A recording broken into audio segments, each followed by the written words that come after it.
Me casé creyendo que estaba construyendo una familia, sin saber que solo era parte de su plan. No pensé que el amor pudiera sentirse como un proyecto logístico hasta que me enamoré de él.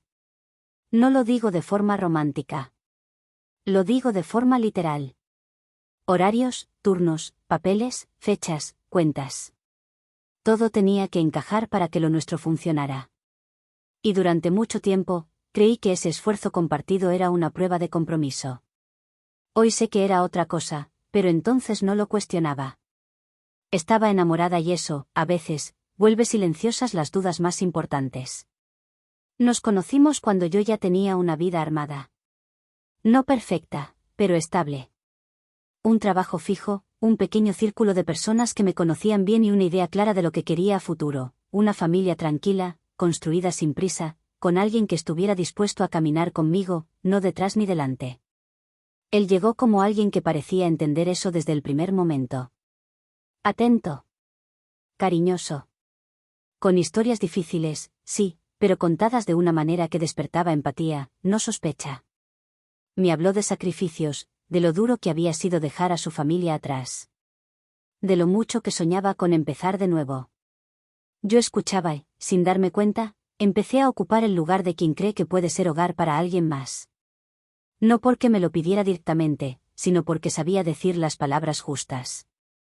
Las que hacen que una se quede un poco más, que intente un poco más, que confíe un poco más. Cuando hablamos de vivir juntos, el tema migratorio apareció de forma natural. No como una urgencia, sino como un proceso. Algo que llevaría tiempo, pero que valdría la pena. Yo tenía más estabilidad económica. Él, más incertidumbre. Y así, sin una gran conversación solemne, asumí que durante un tiempo me tocaría sostener más. Trabajaba turnos largos. A veces dobles. Ahorraba. Ajustaba gastos. Me decía a mí misma que no era una carga, sino una inversión en una vida que todavía no existía, pero que estábamos construyendo. Nos casamos sin una gran fiesta. Algo sencillo. Íntimo. Promesas dichas en voz baja, pero sentidas. Él me agradeció, por creer, por no rendirme, por apostar por nosotros. Yo lo abracé pensando que eso era exactamente lo que se hacía cuando uno amaba, quedarse, incluso cuando no todo es cómodo. Los meses siguientes fueron una mezcla de rutina y espera. Formularios. Citas. Documentos. Fechas que se movían. Yo trabajaba más. Él decía que, cuando todo se resolviera, las cosas cambiarían. Que entonces sería mi turno de descansar. Que me apoyaría como yo lo estaba haciendo ahora. Que formaríamos una familia, de verdad. Yo no dudaba de eso. No porque fuera ingenua, sino porque no tenía motivos concretos para hacerlo y me entregué a sus promesas como cualquier mujer enamorada. La casa era nuestro espacio. Compartido. Tranquilo. O eso creía. No había discusiones grandes ni escenas extrañas. A veces, eso sí, notaba llamadas largas que terminaban cuando yo entraba a la habitación. Mensajes que respondía con prisa. Pero lo atribuía al estrés. Al proceso. A todo lo que implica estar esperando una resolución que no depende de uno. La cita para la residencia llegó como una meta lejana que por fin se acercaba. Teníamos fecha. Teníamos hora. Teníamos papeles. Él estaba nervioso. Yo también, aunque por razones distintas. Para mí, esa cita representaba el cierre de una etapa difícil. El inicio de algo más equilibrado, de una vida donde ya no tendría que sostener todo sola. Nunca se me pasó por la cabeza que ese día no iba a marcar un comienzo. Iba a marcar el final de una historia que yo ni siquiera sabía que no era real. Actualización 1. El día que todo se rompió no empezó distinto a cualquier otro. Llegué a casa más tarde de lo habitual. Había tomado un turno extra porque queríamos cerrar unos gastos antes de la cita migratoria y, aunque estaba cansada, me sentía satisfecha. Era ese cansancio que una justifica pensando que ya falta poco, que el sacrificio tiene fecha de vencimiento. La casa estaba en silencio cuando abrí la puerta. No un silencio raro. No uno alarmante. Simplemente quietud. Pensé que estaría durmiendo o en la sala con el teléfono, como muchas otras veces. Dejé las llaves, me quité los zapatos y caminé por el pasillo sin prender las luces, más por hábito que por cuidado. Fue entonces cuando escuché su voz. No estaba hablando bajo. No estaba susurrando. Estaba hablando con normalidad, como quien se siente solo en casa. La voz venía del dormitorio. Me detuve antes de llegar a la puerta, sin una razón clara, solo porque algo en el tono me hizo frenar. No, ella no sospecha nada, dijo. Me quedé quieta. No pensé en mí. No pensé en el matrimonio. Pensé que quizá estaba hablando de trabajo, de algún trámite. Busqué una explicación rápida para no escuchar lo que seguía, pero no me moví. Entonces escuché otra voz. Femenina. Y después, voces de niños. No estaban en altavoz. No era una videollamada ruidosa. Era una conversación íntima, cotidiana. Como si ese intercambio fuera parte de su vida diaria y no algo excepcional. Tienen que tener paciencia, continuó. Todo esto es por un futuro mejor. Ya falta poco y vamos a estar juntos. Sentí un frío lento recorrerme el cuerpo, no como un golpe, sino como una comprensión que avanza sin pedir permiso. Ella trabaja todo el tiempo, agregó. Confía en mí. Es buena, a veces demasiado. No hubo insultos directos. No los necesitaba. Cada palabra estaba cargada de algo peor, desprecio tranquilo. Ese que no se grita porque no hace falta. La mujer al otro lado dijo algo que no escuché bien, pero él respondió rápido. Sí, lo sé. Es tonta, pero sirve. Gracias a ella estamos más cerca de arreglar todo. No recuerdo cuánto tiempo estuve ahí parada. No recuerdo si respiré hondo o si dejé de hacerlo. Solo sé que, en algún momento, mi cuerpo decidió moverse solo. Retrocedí despacio. Salí de la casa sin hacer ruido. Cerré la puerta con cuidado, como si el problema fuera despertar a alguien, cuando en realidad lo que no quería era enfrentar lo que acababa de oír sin haber pensado primero. Me senté en el auto. Quise llorar, pero no pude. Quise gritar, pero la voz no me salía. Me quedé mirando el volante con una claridad brutal, yo no estaba en un matrimonio difícil ni atravesando una crisis pasajera. Estaba en un matrimonio fraudulento. Y lo peor no fue entender que me había mentido. Fue entender que todo lo que yo creía que estábamos construyendo ya existía en otro lugar, con otras personas, usando mi vida como puente. Esa noche no volví a entrar a la casa. Me fui a caminar. A pensar. A preguntarme qué hacía una cuando descubre que no es la esposa en la historia de alguien, sino el medio. Y por primera vez desde que lo conocí, no pensé en salvar nada. Pensé en qué hacer con una verdad que ya no podía ignorar. Actualización 2. No confronté a nadie esa noche. No porque tuviera dudas, sino porque entendí algo con una claridad nueva. Una conversación no iba a devolverme nada de lo que acababa de perder. No iba a explicarme mejor. No iba a darme paz. Solo iba a darle tiempo a él para acomodar otra versión. Caminé durante horas. Me senté en el auto. Miré el cielo cambiar de color sin haber decidido todavía dónde iba a dormir. Cerca de la medianoche, el teléfono vibró. Era él. ¿Todo bien? No llegaste a casa. Leí el mensaje varias veces antes de responder. No sentí alivio. Tampoco culpa. Sentí confirmación. No había preocupación real en sus palabras, solo desconcierto. Como si algo en su rutina no hubiera encajado. Escribí lo primero que sabía que no levantaría preguntas. Me salió un turno extra. Estoy agotada. Me quedé cerca del trabajo. Tardó unos minutos en responder. Ok. Avísame mañana. Nada más. Ahí entendí que mi ausencia no lo había asustado. Solo lo había descolocado un poco. Y eso, de alguna forma extraña, terminó de ordenar algo dentro de mí. No volví a la casa esa noche. Dormí poco. No porque pensara en él, sino porque mi cabeza no dejaba de repasar cada palabra que había escuchado en ese pasillo. Cada frase dicha con naturalidad. Cada desprecio tranquilo. Al amanecer, decidí volver. Entré a la casa temprano, cuando sabía que todavía estaría dormido. Me duché, me cambié, preparé café.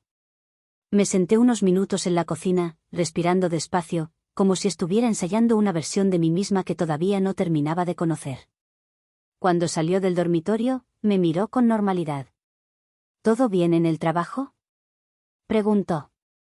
Sí, respondí. Fue una noche larga.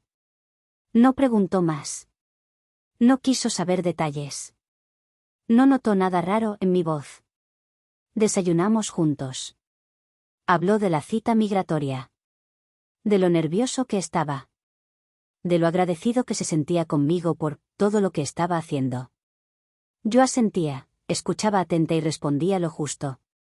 Me tragué cada palabra que la noche anterior me había quemado la garganta. No porque fuera débil, sino porque entendí que explotar en ese momento solo me quitaría ventaja. Ese mismo día hablé con la única persona a la que podía decirle todo sin sentir vergüenza, mi mejor amiga. No entré en detalles dramáticos. No lloré por teléfono.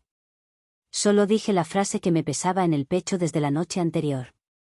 Creo que me casé con alguien que nunca fue mi esposo. Del otro lado no hubo sorpresa. Hubo silencio. Y después, algo que no esperaba, firmeza. Me preguntó si estaba segura. Si entendía lo que significaba. Si sabía en qué posición legal me dejaba todo eso.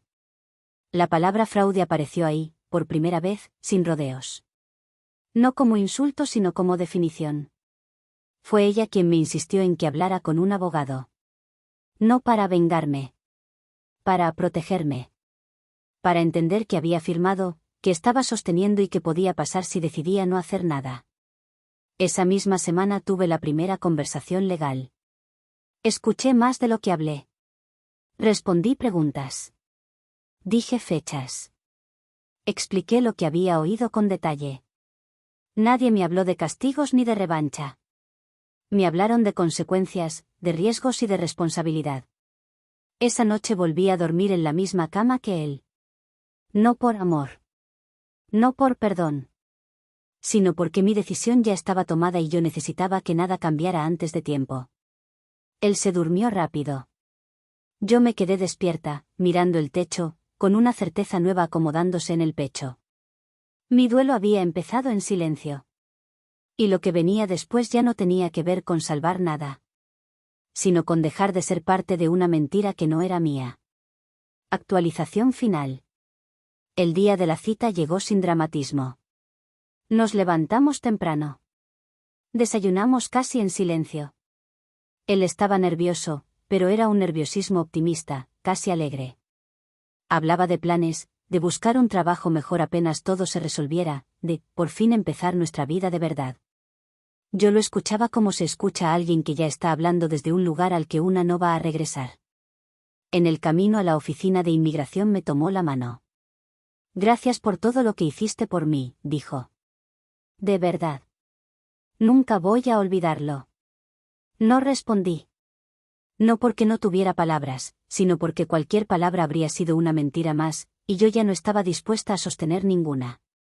La sala de espera era blanca, impersonal, llena de carpetas apretadas contra el pecho. Parejas. Familias. Silencios tensos. Él se sentó a mi lado y revisó los papeles una vez más, como si ese orden pudiera protegerlo. Nos llamaron por nuestros nombres. No fue al cuartito. No fue a la oficina. Fueron 2 agentes los que se acercaron. Dijeron su nombre completo. Le pidieron que se pusiera de pie. Le explicaron, con una calma que todavía hoy me resulta inquietante, que necesitaban acompañarlo a otra área para hacer unas verificaciones adicionales. Él sonrió nervioso. ¿Esto es normal?, me preguntó, mirándome. Amor, ¿esto es parte del proceso? No respondí. Uno de los agentes me pidió que permaneciera sentada. Que no intentara seguirlos. Que en unos minutos alguien hablaría conmigo. Ahí lo entendió. No gritó de inmediato. Primero frunció el ceño. Luego me miró fijo, esperando algo. Una explicación, una defensa, un gesto. Como no reaccioné, su tono cambió. ¿Qué hiciste? Susurró. ¿Qué les dijiste? No contesté. Ese silencio fue lo que lo descolocó. Dio un paso hacia mí. Empezó a elevar la voz. Dijo que todo era un malentendido, que yo estaba exagerando, que estaba arruinando su vida. Uno de los agentes se puso entre ambos y le pidió que bajara la voz. Ahí perdió el control. Empezó a hablar rápido. A decir que yo lo había engañado. Que yo sabía cómo funcionaban estas cosas. Que yo había prometido ayudarlo. Que no podía hacerle esto ahora. No pidió perdón, sin embargo, se indignó como si el engañado y usado hubiera sido él. Y esa indignación fue lo que terminó de sellarlo todo. Lo esposaron ahí mismo. No hubo escándalo, pero sí miradas. Silencios incómodos. Gente que bajó la vista. Yo me quedé sentada, con las manos sobre las rodillas, respirando despacio. No sentí triunfo. No sentí alivio inmediato, sentí cierre. Horas después firmé papeles. Respondí preguntas. Confirmé todo lo que ya había dicho. Me hablaron del proceso, de la detención, de la investigación y de los siguientes pasos. También me hablaron del divorcio. De cómo proceder. De cómo protegerme legalmente. Salí del edificio sola. Esa misma noche, el teléfono no paró de sonar. Primero fue su madre, llamaba desde otro país, no preguntó cómo estaba yo, ni qué había pasado, me acusó directamente. Dijo que había arruinado el futuro de su hijo. Que yo sabía lo difícil que había sido todo para él. Que una buena mujer habría esperado. Después llamó la madre de sus hijos. Habló con frialdad, calculada. Dijo que ahora sus hijos pagarían las consecuencias. Que yo había sido egoísta. Que no entendía lo que era hacer sacrificios por una familia. La escuché hasta el final. Y por primera vez desde que todo empezó, no me quedé callada. Le dije que su hijo y su lo que fuera que hayan sido ellos, no había perdido el futuro ese día. Que lo había empezado a perder cuando decidió mentir, usarme y financiar su vida paralela con mi trabajo. Que yo no había destruido nada. Que solo dejé de sostener una mentira que nunca fue mía. Y le dije algo más, sin elevar la voz. Si buscaban una mujer que se sacrificara en silencio, eligieron a la persona equivocada. Colgué. El divorcio avanzó rápido. No reclamó nada. No tuvo margen para hacerlo. Todo estaba documentado. Todo estaba claro. Las firmas se hicieron sin encuentros, sin palabras finales, sin dramatismo. Días después me confirmaron lo inevitable, sería deportado. El divorcio avanzó rápido. No reclamó nada. No tuvo margen para hacerlo. Todo estaba documentado. Todo estaba claro. Las firmas se hicieron sin encuentros, sin palabras finales, sin dramatismo. Días después me confirmaron lo inevitable, sería deportado. No sentí pena. Me había usado con un propósito. No sentí culpa. Estaba segura de que él tampoco la habría sentido por mí. Sentí que la historia, por fin, estaba en el lugar correcto. Cerré cuentas. Cancelé trámites. Reordené mi vida sin prisas, sin miedo y sin explicaciones pendientes. No quedé rota. Quedé despierta. No perdí un matrimonio. Perdí una mentira bien sostenida. Y si algo aprendí de todo esto no fue a desconfiar del amor, sino a entender que ayudar no significa sacrificarse hasta desaparecer. Y que nadie tiene derecho a construir su futuro usando la vida de otra persona como puente. Él creyó que yo me quedaría callada. Que la culpa y el miedo me harían pequeña. Se equivocó. Y ese fue su último error.